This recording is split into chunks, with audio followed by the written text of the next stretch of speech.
Sure, and half of the folks that people are considering cameos, they're not cameos to me. They're just like great New York actors. Welcome to MsMojo, and today we're looking at every cameo in Tick, Tick, Boom. And then who do I see? My best buddy, Tariq Trotter, in the movie Yeah. as a cameo. For this list, we'll be looking at the impressive array of composers, writers, actors, and so on who made a guest appearance in this 2021 movie musical.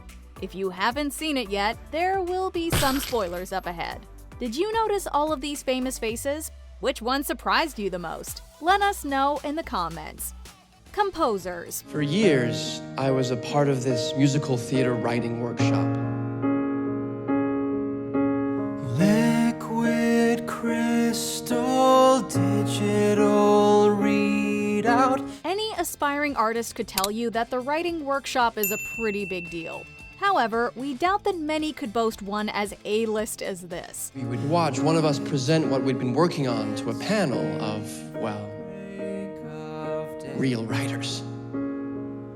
The theater legends who created the Broadway shows that we'd grown up dragging our parents into the city to see. As the camera pans across the audience, you can spot some major theater talent. Playwright and lyricist Chiara Allegria Hudes and composer and musical director Alex Lacamoire, both of whom previously worked with Lin-Manuel Miranda, are in attendance. As are Jason Robert Brown, Mark Shaman, Stephen Schwartz, Janine Tesori, Stephen Levinson, and so many more. The audience also includes some of the actual winners of the Jonathan Larson grant, such as Amanda Green, Chad Beglin, Dave Malloy, Joe Iconis, Matthew Sklar, and Shayna Taub. The panel would change every week. Moondance Diner's patrons and staff. There's plenty of famous faces to spot around the diner. Don't worry, we're getting to that scene. For example, Roger Bart, who was a close friend of Larson's, can be seen in one of the earlier scenes.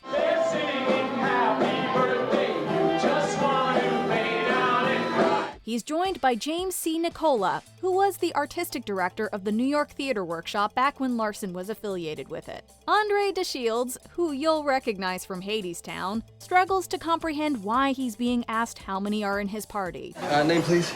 Richard Richard. How many?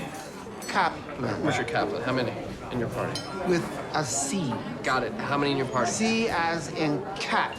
I understand. Meanwhile, Joel Grey, known for his roles in Cabaret and Wicked among others, simply wants the check.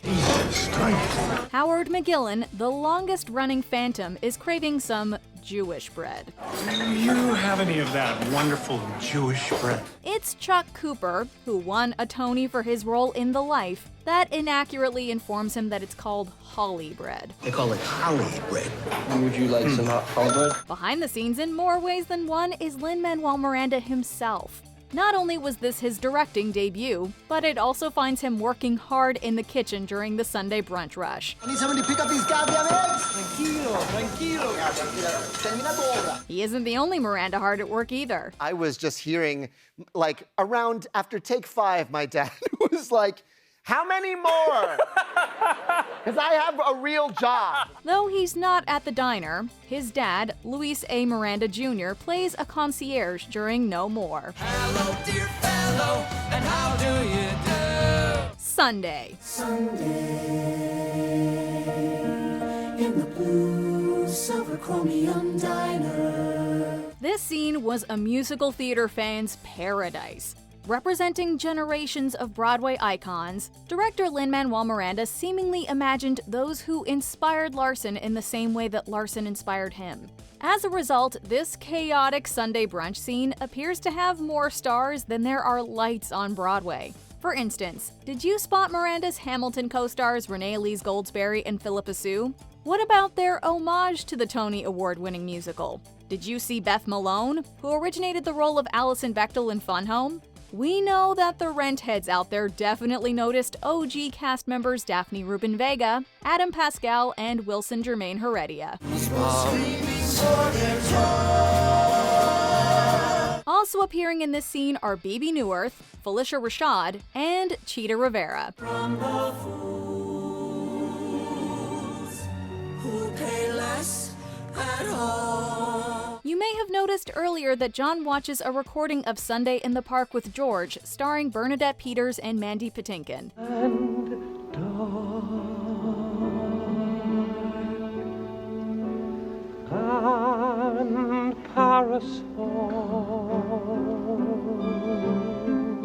Well, Peters appears again in this scene, recreating that moment with John. Drinking coffee.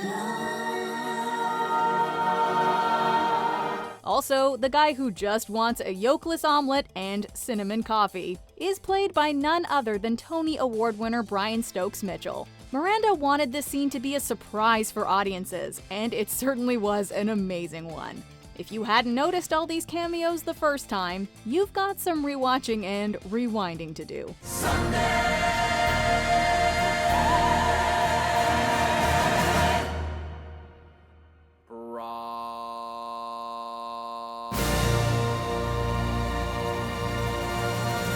Playwrights Horizons Workshop.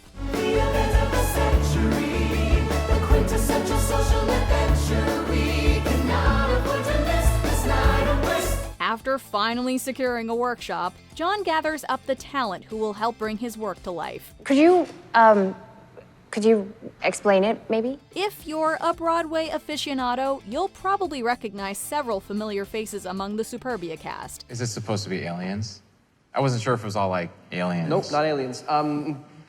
But it is set in the future. Joel Perez, Kate Rockwell, Kenita Miller, Janet Dacal, and Giselle Jimenez have starred in some of our favorite modern musicals, from Fun Home and In the Heights to Mean Girls and Wicked. The trend today is to say the adjective fun a lot. It's perfect. Keep going, keep going. You'll also spot Anissa Folds from Freestyle Love Supreme. Meanwhile, in attendance are John's proud parents. His father is played by Danny Burstein, who won a Tony for playing Harold Ziedler in Moulin Rouge. Meanwhile, his mother is played by Broadway and Disney legend Judy Kuhn. That's a rehearsal studio, Dad. It's a Broadway rehearsal studio. This is the real thing. So excited for you, dear. Thank you, thank you, thank you. Advertising Focus Group. So now that we're all here, hi. Hey. Why don't we begin with a quick brainstorming session? Even though he's used to living the starving artist lifestyle, John realizes that some extra cash could really come in handy. The beating heart of the nation. Oh my gosh. Whoa. Absolutely. Beautiful. That's absolutely what it is. Wow, I've never even heard that before. How? You are gifted. I could get used to this. So, Michael hooks him up with a focus group, filled with faces that are instantly recognizable to a theater-loving audience. Leading the group is multi-award-winning star of stage and screen, Laura Benanti. There are no bad ideas. Free oil. Love it. Oil-free. Okay.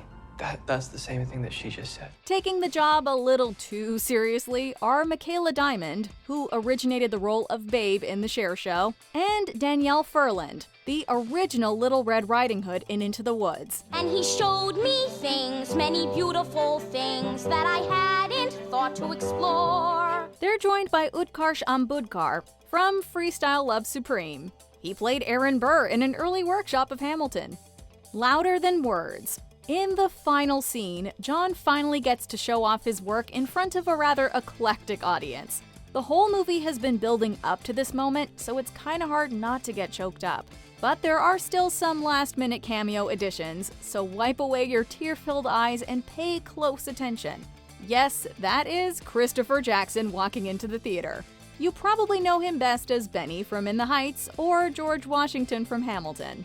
Jelani Aladdin from the Broadway cast of Frozen makes an appearance too. Cages or wings, which do you prefer? Ask the birds. As does Scott Schwartz, who directed the original off-Broadway production of Tick, Tick, Boom. You will also notice Jonathan Larson's actual sister, Julie. Actions speak louder than Before we continue, be sure to subscribe to our channel and ring the bell to get notified about our latest videos. You have the option to be notified for occasional videos or all of them. If you're on your phone, make sure you go into your settings and switch on notifications. Stephen Sondheim. Didn't get a chance to speak with you after the reading, but I just wanted to say it was really good.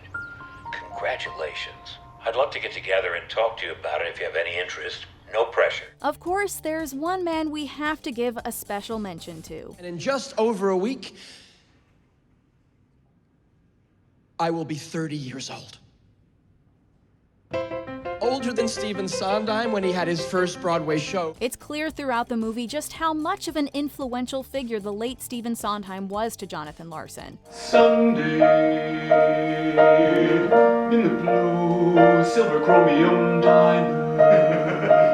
In fact, several of his musicals are even name-dropped in Larson's music. We sang, got a rocket in your pocket, and the Jets are gonna have their day tonight. Although he's played by Bradley Whitford, the real Sondheim still makes a secret cameo too.